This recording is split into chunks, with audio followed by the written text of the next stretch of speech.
Hello friends, quick study material में आपका स्वागत है। आज हम 16 अक्टूबर से लेकर के 24 अक्टूबर तक जितने भी इम्पोर्टेंट क्वेश्चंस होने वाले हैं उन सभी क्वेश्चंस को यहाँ पर हम डिस्कस करेंगे। ठीक है, साथ ही साथ जो भी आपका इम्पोर्टेंट कुछ अगर स्टैटिक का रहेगा तो उसको भी कवर करने की कोशिश करेंगे।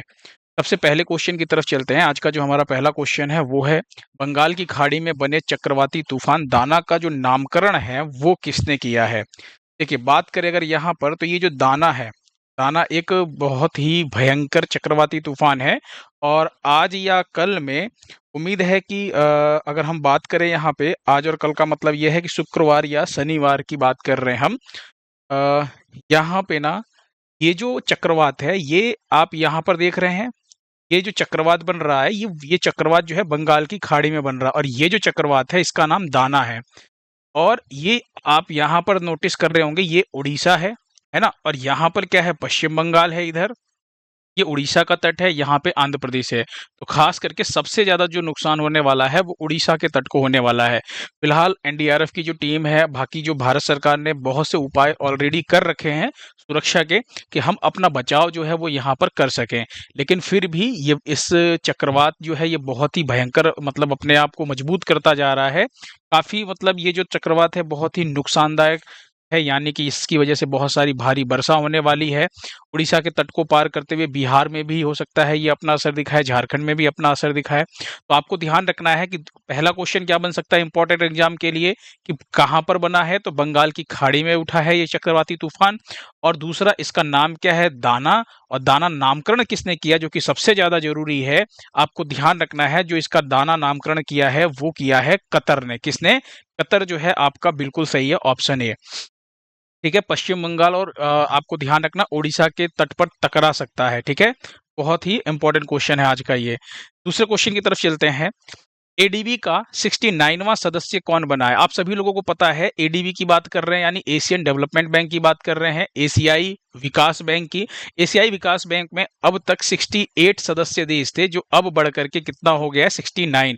यानी जो सबसे नवीनतम सदस्य बना है वो बना है आपका इजराइल। ऑप्शन सी जो है वो आपका बिल्कुल सही होने वाला है। ठीक है, बात करें अगर यहाँ पर तो इसकी स्थापना कब हुई थी, 1966 में स्थापना हुई थी एशियन डेवलपमेंट बैंक की। और ये मनीला फिलीपींस में, मनीला के अंदर एक जगह है मांडलुंगयोंग, है ना, फिलीपींस के अंदर जो मनीला है वहीं पे ये जगह है, वहीं पर इसका क्या है, हेडक्वार्टर है। और इसके वर्तमान में हेड कौन है, तो मासात्सुगु अस्कावा इसके वर्तमान में हेड हैं। ये आपको ध्यान रखना है। चलिए अगले क्वेश्चन पर चलते हैं, नेक्स्ट क्वेश्चन देखते हैं। नेक्स्ट क्वेश्चन है, हाल ही में किसने मून लाइट प्रोग्राम जो है इसको शुरू किया है? दरअसल मून लाइट प्रोग्राम क्या है, चांद पर नजर रखने के लिए, जो चंद्रमा है उसके ऊपर नजर रखने के लिए इसे शुरू किया गया है। अब जो चांद है, जैसे आपको पता है ना, कोई भी ग्रह उपग्रह होता है तो एक उसका साउथ पोल होता है और एक उसका नॉर्थ पोल होता है। तो जो साउथ पोल है ना, जो चांद का जो दक्षिणी ध्रुव है, इसके आसपास लगभग 5 उपग्रह भेजे जाएंगे। कितने? 5। 5 में से आपको ध्यान रखना है संचार के लिए जो उपग्रह होने वाले हैं वो आपका एक उपग्रह जो है वो दूरसंचार के लिए होगा, और नेविगेशन सेवाओं के लिए यहाँ पर 4 उपग्रह। तो टोटल कितने हो गए? 5 उपग्रह आपको ध्यान रखने हैं। ठीक है, नेविगेशन के लिए 4 होंगे और दूरसंचार के लिए 1 होगा, ये आपको ध्यान रखना है। और इस मूनलाइट प्रोग्राम को शुरू किसने किया है, तो यूरोपीय अंतरिक्ष एजेंसी ने इसको शुरू किया है। ऑप्शन सी आपका बिल्कुल सही है। अच्छा, एक चीज और ध्यान रखिएगा, ऐसे ही अभी कुछ और मिशंस की हम बात करें जो अभी हाल ही में आप लोगों ने पढ़े हैं और एग्जाम के लिए इंपॉर्टेंट भी होने वाला है।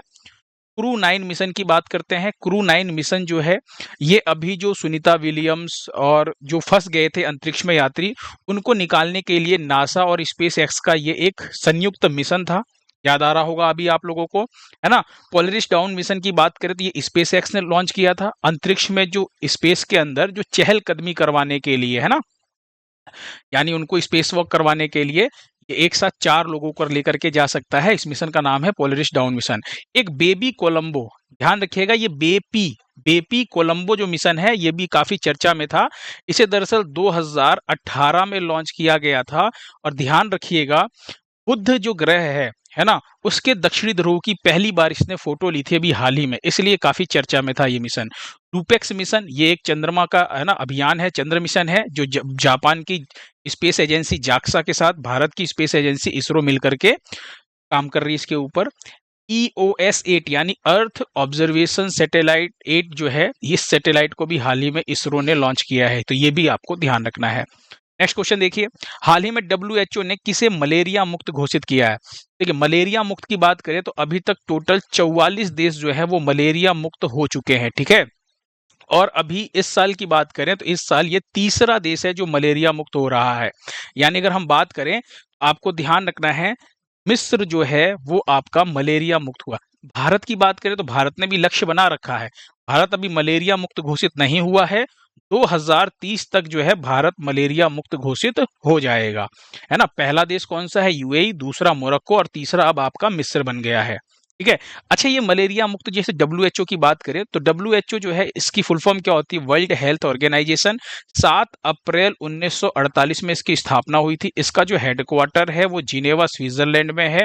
और इसके भी हेड की बात करें तो टेड्रोस एडानोम घेब्रेयेसस जो है वो इसके हेड हैं।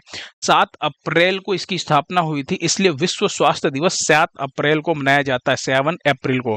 एक चीज और ध्यान रखिएगा, ये जो घोषणा की जाती है ना कि मतलब किसी भी रोग से किसी को अगर मुक्त घोषित करना हो तो ध्यान रखिएगा, अगर 3 साल तक कोई भी अगर न्यू केस नहीं आता है तब उस रोग को ना मुक्त कहा जाता है कि भैया ये जो रोग है पिछले 3 साल में देखने को नहीं मिला, इसका मतलब यहाँ से ये रोग जो है वो खत्म हो चुका है, ठीक है।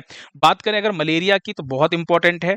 मलेरिया जो है किससे फैलता है? मच्छर से फैलता है, ये आप सभी लोगों को पता है ना। मलेरिया, डेंगू, चिकनगुनिया, ये सारे जो रोग होते हैं, है ना, हाथी पांव, है ना, जिसे फाइलियरिसिस कहा जाता है, ये सभी मच्छर के काटने से होने वाले रोग हैं।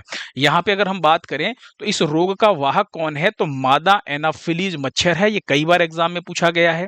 और रोगों का कारक क्या है, यानी किसकी वजह से ये रोग होता है? तो प्लाज्मोडियम प्रोटोजोआ के कारण ये रोग होता है। अच्छा, इसकी जो खोज की थी रोनाल्ड रोस ने, इसी के लिए 1902 में इनको नोबेल पुरस्कार दिया गया था। रोनाल्ड रोस ने क्या खोजा था? इन्होंने मादा एनाफिलीज मच्छर से होता है ये रोग, इसकी खोज इन्होंने की थी रोनाल्ड रोस ने। आप यहाँ पे रोनाल्ड रोस को देख पा रहे हैं, ठीक है।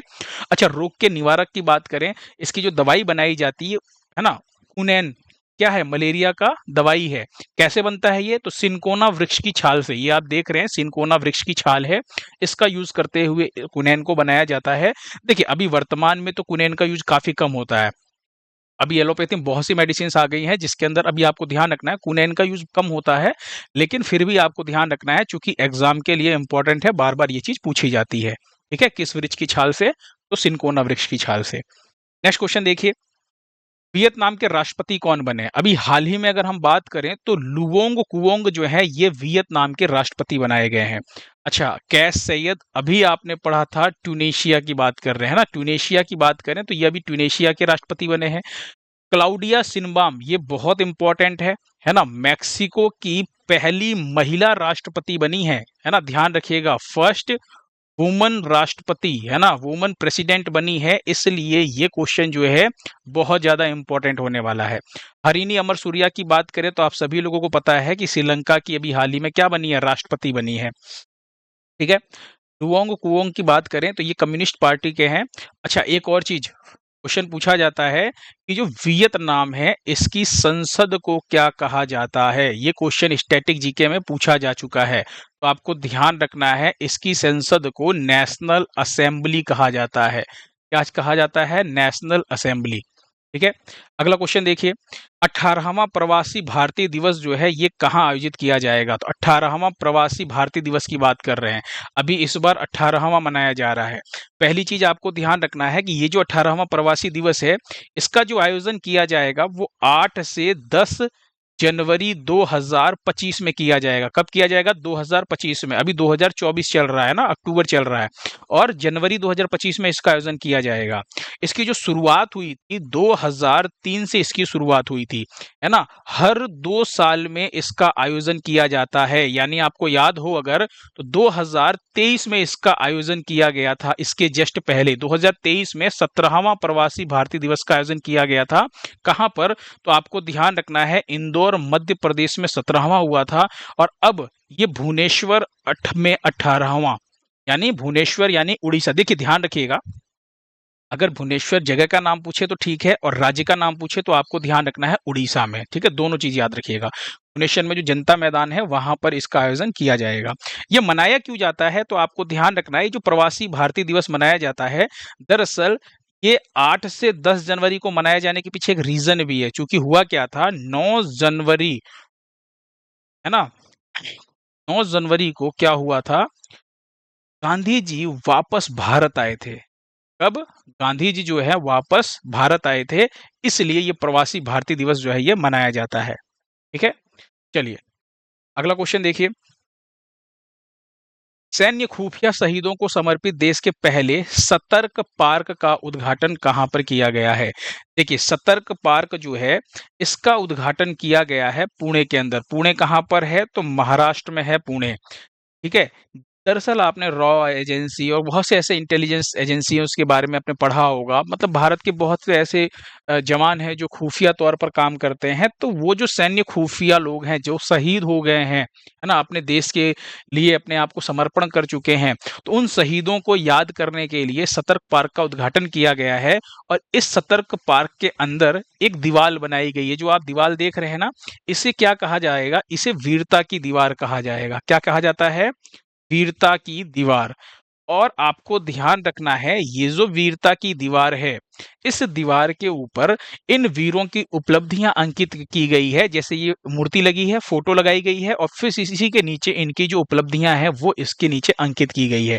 ठीक है, तो आपको ध्यान रखना है, पुणे महाराष्ट्र में सतर्क पार्क का जो है उद्घाटन किया गया है।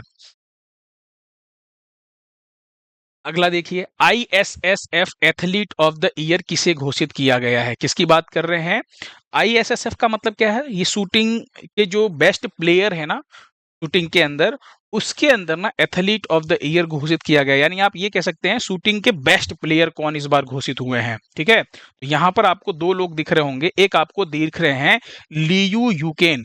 लियू यूकेन जो है, ये आपको ध्यान रखना है, इन्होंने पुरुष कैटेगरी में, लियू यूकेन की बात करूं अगर, तो पुरुष कैटेगरी के अंदर इन्होंने ये खिताब हासिल किया है, और ये चीन के हैं। ठीक है, और अगर इनकी बात करें यांग जी इन, यांग जी इन की बात करूं अगर मैं, तो ये साउथ कोरिया की हैं। कहाँ की हैं? साउथ कोरिया की हैं। और इन्होंने महिला कैटेगरी के अंदर, किसमें? महिला कैटेगरी में इन्होंने,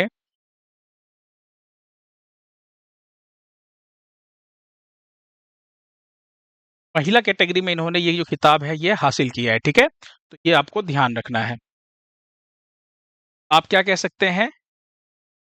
महिला कैटेगरी में युक्त दोनों, यानी ऑप्शन सी है, दोनों सही है। ठीक है, नेक्स्ट क्वेश्चन देखिए। हाल ही में पूर्व शिक्षा मंत्री, भारत के पूर्व शिक्षा मंत्री डॉक्टर कर्ण सिंह द्वारा एक बुक लॉन्च की गई है, और एक जो बुक को लॉन्च किया गया है उस बुक का नाम है mountain mammals of the world. इसके जो लेखक हैं वो पूछा जा रहा है आपसे कि इसके लेखक कौन है इस पुस्तक के। ध्यान रखिएगा, एम के रणजीत सिंह जो है वो इस पुस्तक के लेखक हैं। और अगर बात करें एम के रणजीत सिंह की, तो वन्य जीव संरक्षण नीति में योगदान देने वाले हैं ये, है ना।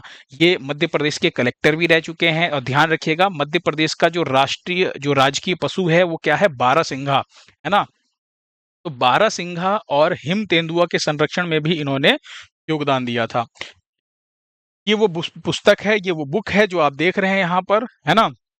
एम के रणजीत सिंह ने इसको क्या किया है? लिखा है और लॉन्च किया है पूर्व शिक्षा मंत्री डॉक्टर कर्ण सिंह ने। नेक्स्ट क्वेश्चन देखिए, कालिदास सम्मान पुरस्कार के लिए किसे चुना गया है? तो 2023 वाला जो कालिदास सम्मान पुरस्कार है, इसीलिए इसके लिए जो चुना गया है वो रघुपति भट्ट को चुना गया है। ठीक है, दरअसल रघुपति भट्ट कौन है? तो रघुपति भट्ट जो है ये मैसूर के बहुत ही फेमस चित्रकार हैं, है ना। मैसूर के बहुत ही फेमस चित्रकार हैं, इनको चुना गया है।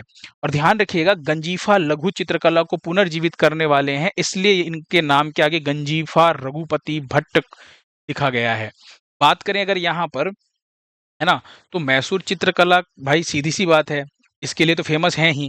अब इस पुरस्कार के अंदर राशि कितनी दी जाती है? तो आपको ध्यान रखना है, 5 लाख रुपए तो आपको राशि प्रदान की जाएगी, और साथ ही साथ आपको ध्यान रखना है एक स्मरण पत्र भी, यानी सर्टिफिकेट भी दिया जाएगा।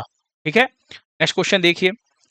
24वें राष्ट्रीय पैरा स्विमिंग चैंपियनशिप, यानी राष्ट्रीय पैरा तैराकी प्रतियोगिता, हिंदी में आप कह सकते हैं ना पैरा तैराकी प्रतियोगिता, या फिर राष्ट्रीय यानी नेशनल पैरा स्विमिंग चैंपियनशिप जो है ये कहाँ पर आयोजित हुआ है? तो ये आयोजित किया गया है गोवा में। ऑप्शन डी आपका बिल्कुल सही है। लेकिन ध्यान रखिएगा, इसको जीता किसने है? अगर आपसे पूछे, आयोजन तो पूछेगा ही पूछेगा एग्जाम में। एक और इम्पोर्टेंट होने वाला है कि इसे किसने जीता है, तो आपको ध्यान रखना है इसे कर्नाटक ने जीता है ना। दोनों चीज ध्यान रखिएगा, कहाँ पर आयोजन हुआ और जीता किसने। नेक्स्ट क्वेश्चन देखिए, बहुत इंपॉर्टेंट क्वेश्चन है ये वाला। एसएससी एसएससी के आप एग्जाम्स देते ही हैं, है ना। तो कर्मचारी चयन आयोग इसकी फुल फॉर्म होती है ना। सिलेक्शन स्टाफ कमेटी की बात कर रहे हैं। तो एसएससी के जो अभी नए अध्यक्ष बने हैं वो कौन बने हैं? तो आपको ध्यान रखना है एस गोपाल कृष्णन का नाम। एस गोपाल कृष्णन जो हैं, ये आप देख रहे हैं एस गोपाल कृष्णन को, ये बने हैं एसएससी के नए अध्यक्ष। कुछ और महत्वपूर्ण नियुक्तियों की बात करते हैं जो भी हाल ही में जिनकी नियुक्ति हुई है। अभी अक्टूबर के अंदर 16 अक्टूबर से लेकर 24 अक्टूबर के बीच की बात करें तो भारतीय तटरक्षक बल के प्रमुख एस परमेश बहुत इंपॉर्टेंट है। गूगल के जो नए सीटीओ बने हैं प्रभाकर राघवन का नाम ध्यान रखिएगा। इंडियन चैम्बर ऑफ कॉमर्स का अध्यक्ष जो बनाया गया वो अभ्युदय जिंदल को बनाया गया है। वर्तमान में जो कोयला सचिव बने हैं वो विक्रम देवदत्त बने हैं। पाबुदू दशा नायका की बात करें तो ये नेपाल क्रिकेट टीम के अभी हाल ही में मेंटर बने हैं। एको लाइफ के सीईओ संदीप गोयनका बने हैं। अजय सिंह जो है ये अभी ये आईपीएस है ना, झारखंड के नए डीजीपी बनाए गए हैं। सौरभ गांगुली जेएसडब्ल्यू स्पोर्ट्स के नए क्रिकेट निदेशक बनाए गए हैं। पार्थ प्रतिम सेन गुप्ता की बात करें तो बंधन बैंक के एमडी और सीईओ बनाए गए हैं। पैम कौर की बात करें तो एचएसबीसी की पहली महिला सीएफओ। कोई पहली महिला आ जाए तो इंपॉर्टेंट हो जाता है, ध्यान रखिएगा, ठीक है। नेक्स्ट क्वेश्चन देखिए, बीएसएनएल का नया लोगो किसने लॉन्च किया है? अगर बात करें यहाँ पर कि बीएसएनएल का नया लोगो किसने लॉन्च किया है, तो इसे लॉन्च किया है ज्योतिरादित्य सिंधिया ने। किसने लॉन्च किया है? ज्योतिरादित्य सिंधिया ने इसको लॉन्च किया है। ये आपको ध्यान रखना है। बीएसएनएल का ये नया लोगो आप देख रहे हैं ना, पुराना लोगो ब्लू कलर का था जिसके अंदर ये अब ऑरेंज कलर का हो गया है और बाकी यहाँ पर ये कुछ चीजें दिख रही हैं आपको। ये आपका बीएसएनएल का बिल्कुल नया लोगो है, ठीक है, ध्यान रखिएगा। नेक्स्ट क्वेश्चन देखिए, 2026 में ग्लासगो में होने वाले कॉमनवेल्थ गेम्स में कितने खेलों को हटाया गया है? ध्यान रखिएगा, यहाँ पर एक चीज आपको नोटिस करना है। दरअसल हुआ क्या है, ये कॉमनवेल्थ गेम्स है, इसके अंदर ना कुछ बजट के अभाव के चलते है ना, बजट पूरा नहीं बन पाया है, कमी हो गई है पैसों की, इस वजह से इसके अंदर से प्रमुख जो 10 इवेंट है उन्हीं का आयोजन किया जाएगा और बाकी जो गेम्स हैं, कुछ प्रमुख खेल भी हैं जिनको हटा दिया गया है। तो आपको ध्यान रखना है, टोटल 9 खेलों को हटाया गया है। ये ग्लासगो जो कॉमनवेल्थ गेम्स होने वाला है ये ग्लासगो के अंदर होने वाला। ग्लासगो कहाँ पर है? तो आपको ध्यान रखना है स्कॉटलैंड के अंदर है। कहाँ पर? स्कॉटलैंड में, ठीक है, स्कॉटलैंड में है ग्लासगो। अगर हम बात करें तो इसका आयोजन कब से कब होना था? 23 जुलाई से 2 अगस्त 2026 में इसका आयोजन किया जाएगा। इसके अंदर केवल 10 इवेंट होने वाले हैं। बजट के अभाव के कारण कुछ प्रमुख खेलों को हटाने का फैसला किया गया है, जिसमें badminton, shooting, cricket, hockey, squash, है ना, टेबल टेनिस, कुश्ती, है ना, उसके बाद ये आर्चरी और एक और आपको ध्यान रखना है ट्राइथलन। ये कुछ जो है आपके गेम्स है जो हटा दिए गए हैं ना कॉमनवेल्थ गेम्स से। कॉमनवेल्थ गेम्स का मतलब आप ध्यान रखिएगा, इसे ही राष्ट्रमंडल खेल कहा जाता है। आपको पता है अंग्रेजों के हम सब गुलाम थे, है ना। तो जहां जहां पे अंग्रेजों ने राज किया और जो जो देश अंग्रेजों के गुलाम थे के बीच में एक कॉमनवेल्थ गेम्स का आयोजन किया जाता है ना। ये आपको ध्यान रखना है। अगला देखिए, 27वीं अखिल भारतीय वन खेल प्रतियोगिता कहाँ आयोजित हुई है? तो 27th all India forest sports Raipur Chhattisgarh में आयोजन किया गया। कहाँ पर? ऑप्शन डी आपका बिल्कुल सही है, रायपुर छत्तीसगढ़ में। यहाँ पर एक चीज ध्यान रखिएगा, आयोजन छत्तीसगढ़ के अंदर हुआ है और इस प्रतियोगिता के अंदर शीर्ष पर कौन रहा है? तो शीर्ष पर भी छत्तीसगढ़ रहा है, ठीक है। सेकेंड नंबर पे केरल रहा है और फिर थर्ड नंबर पे कौन रहा है? तो मध्य प्रदेश रहा है, यानी सबसे ज्यादा मेडल भी छत्तीसगढ़ ने ही जीते हैं। नेक्स्ट क्वेश्चन देखिए, संयुक्त सैन्य प्रशिक्षण अभ्यास, है ना, संयुक्त सैन्य प्रशिक्षण अभ्यास भारत और सिंगापुर के वायुसेना के बीच कहां पर आयोजित किया जा रहा है? तो ये जो आयोजित किया जा रहा है ये पश्चिम बंगाल में आयोजित किया जा रहा है, ठीक है। कुछ और आपको यहाँ पर नोटिस करना है, 2 अभ्यास। पहला क्या है? नसीम अल बहर अभ्यास। ये भारत और ओमान के बीच आयोजित किया जा रहा है? गोवा के तट पर। ठीक है। एक अभ्यास आपको ध्यान रखना है, सागर कवच तटीय सुरक्षा अभ्यास। ये जो अभ्यास है ये भारतीय तट रक्षक बल के द्वारा, ये किसी देश के द्वारा नहीं, खुद के भारतीय तट रक्षक जो बल है उसके द्वारा आयोजन किया जा रहा है गुजरात और दीव एवं दमन में। ठीक है, ध्यान रखिएगा। नेक्स्ट क्वेश्चन देखिए, आर्थिक स्वतंत्रता सूचकांक 2024 में भारत कौन से स्थान पर है? अगर हम बात करें तो इसके अंदर जो भारत है वो 84वें स्थान पे है, यानी ऑप्शन सी आपका बिल्कुल सही होने वाला है ना। टोटल कितने देशों ने भाग लिया था? तो 165 देशों ने भाग लिया था, जिसमें 84वें नंबर पे भारत है ना। पहले नंबर पे कौन है, यानी शीर्ष पर कौन है? तो आपको ध्यान रखना है हांगकांग जो है ये शीर्ष पर है। ठीक है, ये आपको ध्यान रखना है, हांगकांग एकदम नंबर 1 पर है। नेक्स्ट क्वेश्चन देखिए, आईसीसी महिला T20 वर्ल्ड कप किसने जीता है?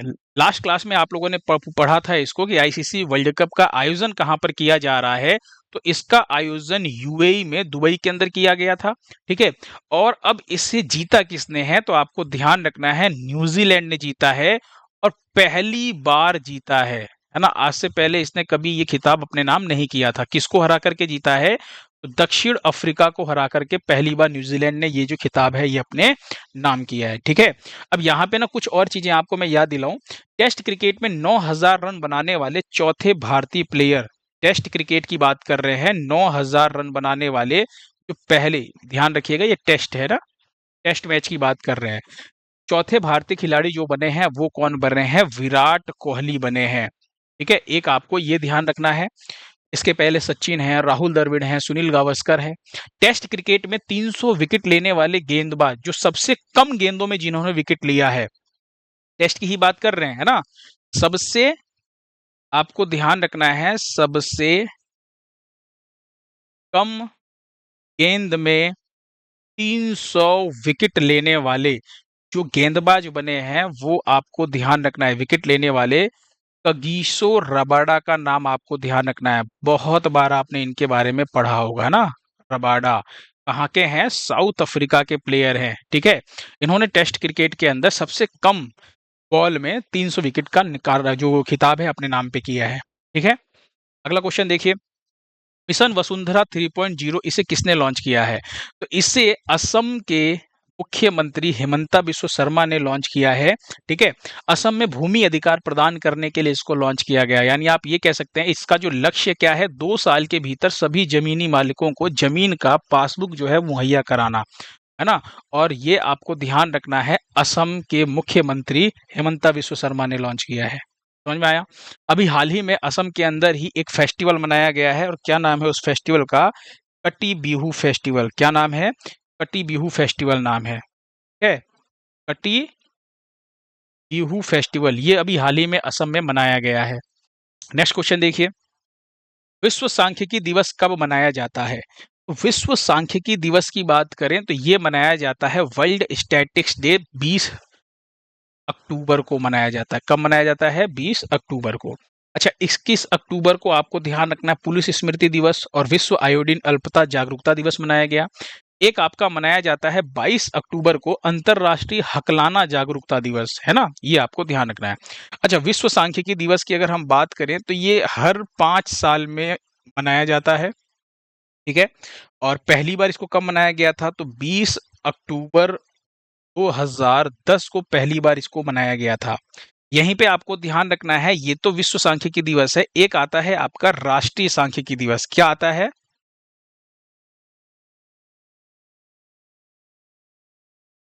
राष्ट्रीय सांख्यिकी दिवस। ये जो राष्ट्रीय सांख्यिकी दिवस है ये मनाया जाता है आपका 29 जून को। दोनों बहुत इंपॉर्टेंट है ना, दोनों एग्जाम में पूछे जाते हैं। चलिए अगला क्वेश्चन देखिए, हाल ही में किस देश के अंतरराष्ट्रीय क्रूज लाइनर कोस्टा सेरेना को भारत में हरी झंडी दिखाकर रवाना किया गया? दरअसल भारत और इटली की ना, भारत की अंतरराष्ट्रीय क्रूज लाइनर है ये। ठीक है, इटली रवाना किया गया है, कोस्टा सेरेना नाम है इसका। ठीक है, याद रखिएगा। किस राज्य में एससी यानी कि हम शेड्यूल कास्ट की बात कर रहे हैं ना, कोटे में सब कोटा लागू करने जो है घोषणा की है। तो आपको ध्यान रखना है ये जो घोषणा की है वो हरियाणा सरकार ने की है। साथ ही साथ एक बहुत इंपॉर्टेंट चीज़ आपको ध्यान रखना है कि हरियाणा के जो किडनी रोगी हैं, है ना? उनके लिए आपको यहाँ पर ध्यान रखना है कि जितने भी किडनी रोगी हैं, उन सभी के लिए निःशुल्क डायलिसिस की घोषणा जो है हरियाणा सरकार ने शुरू की है। जितने भी सरकारी अस्पताल हैं, प्राइवेट की बात नहीं कर रहे हैं ना, पता चला आप प्राइवेट अस्पताल में चले जाएँ और फिर आप कहें कि नहीं निःशुल्क नहीं है, तो जितने भी सरकारी हॉस्पिटल हैं हम उसकी बात कर रहे हैं, ठीक है? वहाँ पर, ठीक है? डायलिसिस क्या होता है? जो ब्लड को जैसे किडनी काम नहीं करता है तो ब्लड को प्यूरिफाई करने के लिए कृत्रिम तरीके से डायलिसिस किया जाता है, उसी को डायलिस किया जाता है ना, जो कृत्रिम तरीके से ब्लड को प्यूरिफाई किया जाता है। चलिए, भारतीय रेलवे ने आरक्षण की समय सीमा को घटा करके कितना कर दिया है? तो देखिए पहले 120 दिन था, इसे घटा करके अब कर दिया गया है 60 दिन। ध्यान रखिएगा ऑप्शन डी आपका बिल्कुल सही है। यानी पहले कितना था 4 महीना, अब 4 महीने से घटा करके 2 महीना कर दिया गया है, ठीक है? लेकिन यहाँ पे आपको ध्यान रखना है ये 1 नवंबर से पहले की जो भी बुकिंग है उसके ऊपर कोई असर नहीं पड़ने वाला है, 1 नवंबर से लागू हो रहा है। और जो टूरिस्ट आते हैं ना विदेशी जो हमारे जो विदेशी जो पर्यटक हैं, उनकी अगर बात करें तो उनके लिए सेम 1 साल की सीमा जो है उसका कोई बदलाव नहीं गया है। यानी वो 1 साल पहले कर सकते हैं ना, 365 दिनों की सीमा जो है उनके लिए तय किया गया है, वो सेम टू सेम है, सिर्फ हम लोगों के लिए है। दरअसल होता क्या है ना कि 80 85 से 90% सीटें जो है वो 2 महीने में ही बुक की जाती है। बाकी 2 महीने में कोई सीट वीट बुक होती नहीं है ना? इसीलिए ये कर दिया गया है, कुछ खास रीज़न ऐसा नहीं है। नेक्स्ट क्वेश्चन देखिए।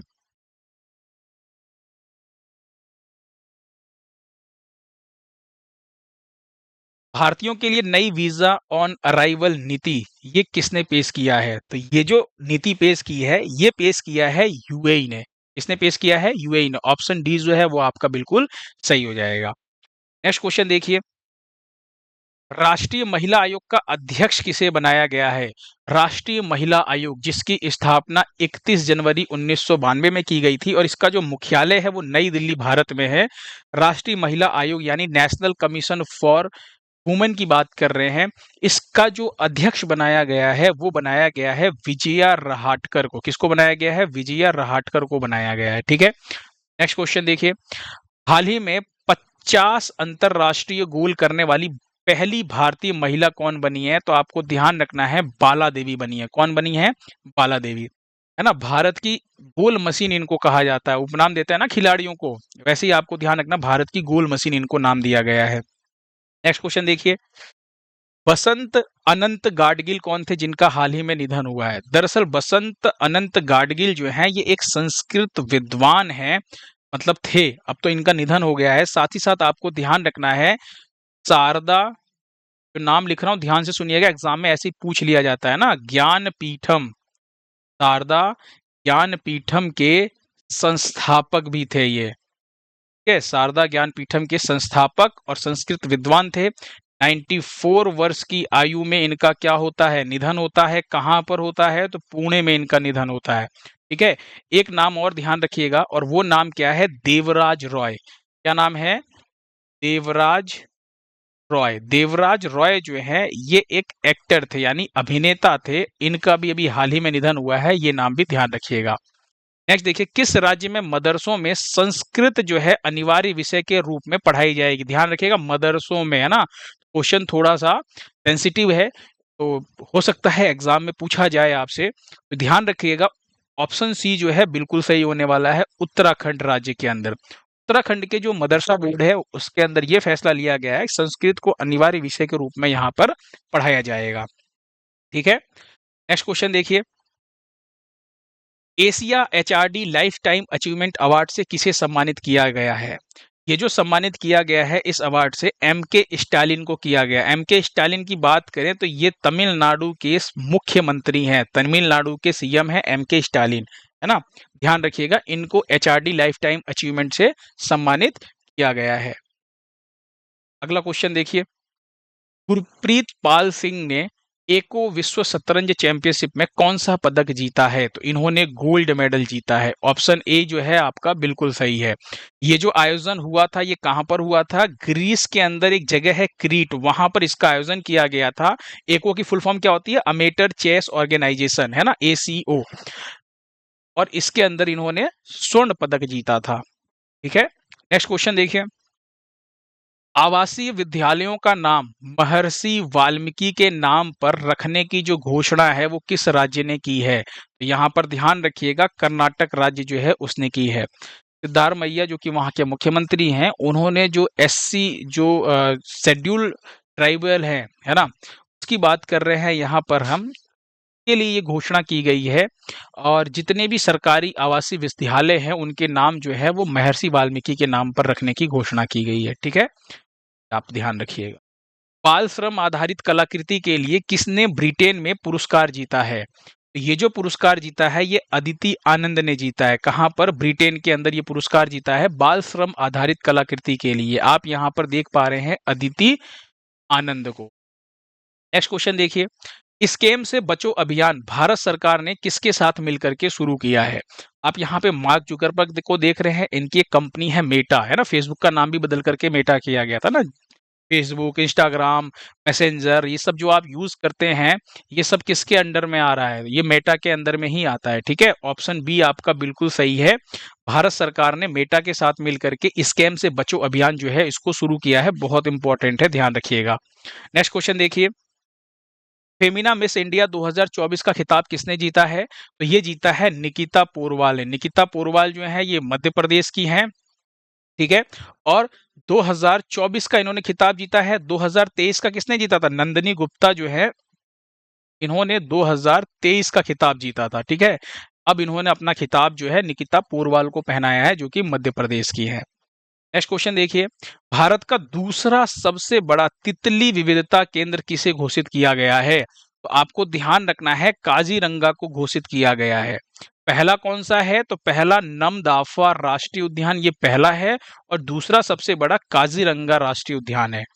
ये कहां पर है? तो ये अरुणाचल प्रदेश में है। कहां पे? अरुणाचल प्रदेश में है ये आपका नेशनल पार्क। और ये नेशनल पार्क आपका कहां पर है? तो असम के अंदर है। ध्यान रखिएगा, एक सींग वाले गैंडे के लिए भी ये राष्ट्रीय उद्यान काफी फेमस है।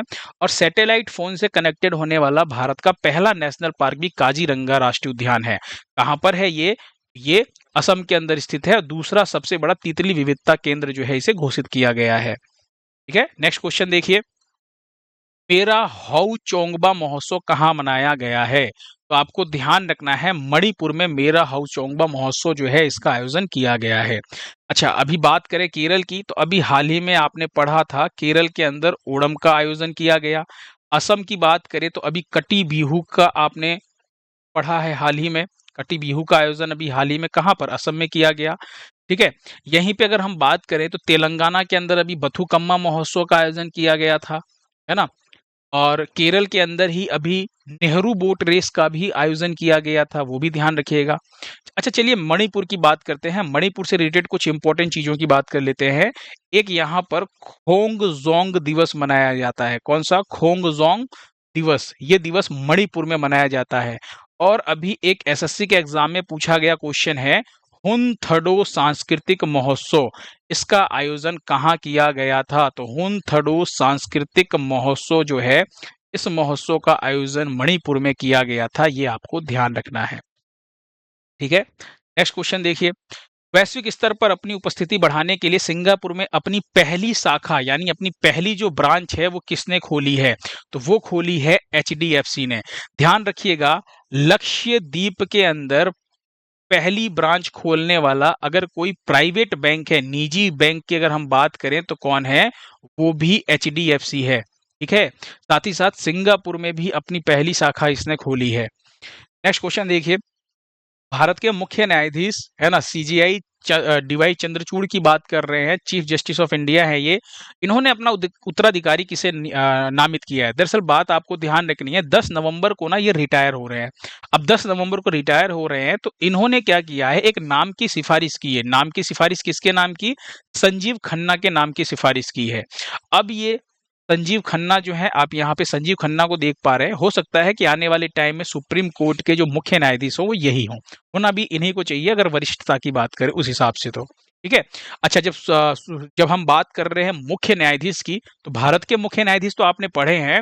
अभी एक नाम आपको ध्यान रखना है, पाकिस्तान के मुख्य न्यायाधीश अभी नियुक्त हुए हैं जस्टिस याहिया आफरीदी, और एक नेपाल के मुख्य न्यायाधीश अभी नियुक्त हुए हैं प्रकाश मानसिंह। दोनों नाम इसलिए याद करवा रहा हूँ, पड़ोसी देश हैं, है ना, एग्जाम में पूछने की संभावना ज्यादा है। हाल ही में भारत का मुख्य आयात स्रोत कौन बना है? तो यहाँ पर एक चीज ध्यान रखिएगा, आयात स्रोत का मतलब क्या होता है? सबसे ज्यादा आयात जो है वो भारत किससे करता है? आयात का मतलब कि हम जो है सबसे ज्यादा इम्पोर्ट वाला काम जो है वो किससे करते हैं? तो आपको ध्यान रखना, चीन से करते हैं सबसे ज्यादा इम्पोर्ट यानी आयात। और भारत सबसे ज्यादा निर्यात किस देश से करता है? तो आपको ध्यान रखना है, भारत जो सबसे ज्यादा निर्यात है, आप ध्यान रखिएगा, अमेरिका से करता है। यानी कि अगर आपसे पूछा जाए निर्यात स्रोत, तब आप अमेरिका बताइएगा, और प्रमुख आयात स्रोत पूछा जाए तब आप बताइएगा चीन। समझ में आया? निर्यात यानी एक्सपोर्ट की बात कर रहे हैं।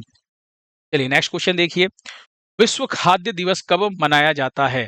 तो हर साल आपको ध्यान रखना है 16 अक्टूबर को विश्व खाद्य दिवस जो है वो मनाया जाता है। नेक्स्ट क्वेश्चन देखिए, हाल ही में अमेरिका किस देश को उन्नत थर्ड मिसाइल रक्षा प्रणाली भेजने वाला है? ये जो अमेरिका भेज रहा है, ये अमेरिका किसको भेज रहा है? आप सभी को पता है, इजराइल के सपोर्ट में अमेरिका खड़ा है। अमेरिका का काम क्या है? यूक्रेन को पहले रूस के साथ लड़वा दिया, और अपना जितना भी हथियार था उसने यूक्रेन को बेच दिया। अभी इजराइल को लड़वा रहा है ना, कह रहा तुम लड़ो हम साथ में हैं, अपना पुराना हथियार जो है इजराइल को बेचता जा रहा है। तो आपको ध्यान रखना है, अमेरिका का काम है बस लड़वाना, ठीक है। तो यहाँ पर आपको ध्यान रखना है, इजराइल को ये जो है अमेरिका अपना जो उन्नत थार्ड मिसाइल रक्षा प्रणाली है वो भेजने वाला है। ठीक है, वो भेजेगा। थार्ड की फुल फॉर्म क्या होती है? Terminal high altitude area defence, ये इसकी फुल फॉर्म होती है। अच्छा, आपको ध्यान रखना है, अभी अमेरिका ने जो है भारत को ड्रोन 3.5 अरब का जो है ड्रोन भेजने की बात कही है, हमारी सेना की को मजबूती प्रदान करने के लिए। ठीक है, तो अभी समझौता हुआ है, वो भी आपको ध्यान रखना है कि भारत के साथ ड्रोन समझौता हुआ है। ठीक है, नेक्स्ट क्वेश्चन देखिए, भारतीय साइबर अपराध समन्वय केंद्र का जो राष्ट्रीय ब्रांड एम्बेसडर है वो किसे बनाया गया है? यानी Indian cyber crime coordination centre की बात करें तो ये जो ब्रांड एम्बेसडर बनाया गया है, ये आप देख पा रहे हैं रश्मिका मंधाना को। तो ऑप्शन सी जो है आपका बिल्कुल सही हो जाएगा, रश्मिका मंधाना जो है ना, ये ब्रांड एम्बेसडर बनाई गई हैं। ठीक है, नेक्स्ट क्वेश्चन देखिए, तेलंगाना में नौसेना रडार स्टेशन की आधारशिला जो है वो किसने रखी है? तो नौसेना रडार स्टेशन की आधारशिला जो रखी है वो रखी है राजनाथ सिंह ने। ये रक्षा मंत्री हैं, इन्होंने ये जो रडार स्टेशन की आधारशिला रखी है तेलंगाना की, नौसेना की, ये कहाँ पर? तेलंगाना राज्य में। तो आपको ध्यान रखना है, राज्य का नाम भी बहुत जरूरी है। ठीक है, किसने आधारशिला रखी वो भी ध्यान रखिएगा। इसके साथ ही एक और चीज ध्यान रखिएगा, अभी केंद्रीय पृथ्वी विज्ञान मंत्रालय ने वायनाड केरल में एक्स बैंड रडार जो है वो भी स्थापित किया है। ठीक है, और तेलंगाना की बात करें तो अभी तेलंगाना सरकार ने दिव्यांगों के लिए अभी रोजगार पोर्टल लॉन्च किया है। ठीक है, तो ये भी ध्यान रखिएगा, पूछे अगर आपसे कि रोजगार पोर्टल जो है ये लॉन्च किया है किसने? तेलंगाना सरकार ने। किसके लिए? तो दिव्यांगों के लिए, है ना, दिव्यांग जो जन होते हैं उनके लिए। नेक्स्ट क्वेश्चन देखिए, हाल ही में सेना ने कहां पर काकसर ब्रिज का नाम बदल करके कैप्टन अमित भारद्वाज सेतु रखा है? तो ये जो है ये लद्दाख के अंदर ये ब्रिज है ना, और वहां पर ये जो नाम रखा है कैप्टन अमित भारद्वाज सेतु के नाम पर रखा है। ठीक है, कारगिल युद्ध में शहीद हुए थे के नाम पर रखा गया है। अभी हाल ही में अगर बात करें पोर्ट ब्लेयर, है ना, पोर्ट ब्लेयर, इसका नाम जो है क्या रखा गया था? श्री विजयपुरम रखा गया था, है ना। अभी जो नई दिल्ली के अंदर जो जमैका उच्चायोग है उसके सामने की रोड का नाम नरेंद्र मोदी जी ने क्या कहा? जमैका मार्ग घोषित किया है, जमैका मार्ग। ठीक है, उसके बाद अगर बात करें महाराष्ट्र राज्य कौशल विश्वविद्यालय का नाम जो है वो रतन टाटा के नाम पर रखा गया है, ये भी आपको ध्यान रखना है। चलिए नेक्स्ट क्वेश्चन देखिए, 5वें राष्ट्रीय जल पुरस्कार 2023 में सर्वश्रेष्ठ राज्य का पुरस्कार जो है वो किसने जीता है? तो आपको ध्यान रखना है, उड़ीसा जो है इसने राष्ट्रीय जल पुरस्कार 2023 में सर्वश्रेष्ठ राज्य का पुरस्कार जीता है। ठीक है, इंपॉर्टेंट है, ध्यान रखिएगा। नेक्स्ट देखिए एक important question, sovereign wealth funds के द्वारा विश्व का सबसे अमीर शहर किसे घोषित किया गया है? ये जो विश्व का सबसे अमीर शहर घोषित किया गया है, ये सावरेन वेल्थ फंड्स के द्वारा घोषित किया गया है। और ये जो घोषणा की गई है, ये बताया गया है कि भाई जो अबू धाबी है ना, ये विश्व का सबसे अमीर शहर है। ठीक है, नेक्स्ट क्वेश्चन देखिए, संघाई मास्टर्स का खिताब किसने जीता है? संघाई मास्टर का खिताब जो जीता है वो जैनिक सिन्नर है। ये जैविक नहीं है, जैनिक है। ठीक है, एन है यहाँ पे, न है। जैनिक सिन्नर जो है, इन्होंने खिताब जीता है। ध्यान रखिएगा, इटली के टेनिस प्लेयर हैं। कहाँ के? इटली के ये टेनिस प्लेयर हैं। और इन्होंने ये जो जीता है, ये नोवाक जोकोविच को हरा करके संघाई मास्टर्स का खिताब अपने नाम किया है। नेक्स्ट देखिए, भारत के किस शहर में ई फ्लाइंग टैक्सी चलेगी? इंपॉर्टेंट क्वेश्चन होने वाला है। बेंगलुरु एयरपोर्ट पे ना आवागमन के लिए आपको ध्यान रखना है, ऑप्शन सी बहुत सही होने वाला है। बिल्कुल ऑप्शन सी आपका सही है, बेंगलुरु। भारत की जो शहर बेंगलुरु है, किसकी राजधानी है? बेंगलुरु कर्नाटक की राजधानी है। यहाँ पर ई फ्लाइंग टैक्सी चलेगी। ई फ्लाइंग टैक्सी आप देख रहे हैं यहाँ पर, है ना, इलेक्ट्रिक टैक्सी होती है। ये हवा में उड़ती है ड्रोन की तरह, और एक जगह से दूसरी जगह पे सामान या फिर यात्रियों को लेकर के जाने का काम करेगी। ठीक है, नेक्स्ट क्वेश्चन देखिए, लास्ट टाइम पे मैंने आपसे क्वेश्चन पूछा था, और पूछा था मैंने, ईरानी कप 2024-25 जो है ये किसने जीता है? ठीक है, तो मुंबई ने इसको जीता था शेष भारत को हरा करके। सिर्फ एक बच्चे ने आंसर दिया था, है ना, मैंने उसके कमेंट को पढ़ा है, और मुंबई जो है इसका बिल्कुल सही आंसर होने वाला है ना। देश भारत को हरा करके ईरानी कप जीता। ये क्रिकेट का टूर्नामेंट था। आज आपके पास एक क्वेश्चन है। क्वेश्चन क्या है कि जन सुराज पार्टी का जो गठन है वो किसने किया था? आपको इसका आंसर जो है वो कमेंट बॉक्स में बताना है। और हाँ, एक और जरूरी चीज, 20 लाइक का टारगेट हमारा 1 अक्टूबर के वीडियो पर पूरा हो चुका है ना। दिल से बहुत बहुत धन्यवाद आप लोगों को। टाइम की थोड़ी सी कमी होने की वजह से मैं आपकी रेगुलर क्लास नहीं ले पा रहा हूँ, तो हो सकता है मैं एक अनाउंसमेंट कर दूं जल्द ही कि मैं आपकी ना अभी अगर समय की ऐसे ही कमी रही तो मैं आपकी वीकली क्लास कर दूंगा। महीने में 4 क्लासेस आएगी हर संडे को, है ना। हर संडे को वीकली क्लास आपकी आ जाया करिए। जितने भी, है ना, उस वीक में जितने इंपॉर्टेंट क्वेश्चंस होंगे सारे क्वेश्चंस बैठ करके हम लोग डिस्कस कर लेंगे। और अब जो लाइक का टारगेट रखा गया है वो मात्र 50 लाइक का टारगेट रखा गया है। ये 20 लाइक का जो टारगेट आप लोगों ने पूरा किया था, इससे मुझे बहुत मोटिवेशन मिला है। ठीक है, थैंक यू सो मच आप सभी लोगों को। मिलते हैं नेक्स्ट वीडियो में। ठीक है, थैंक यू सो मच।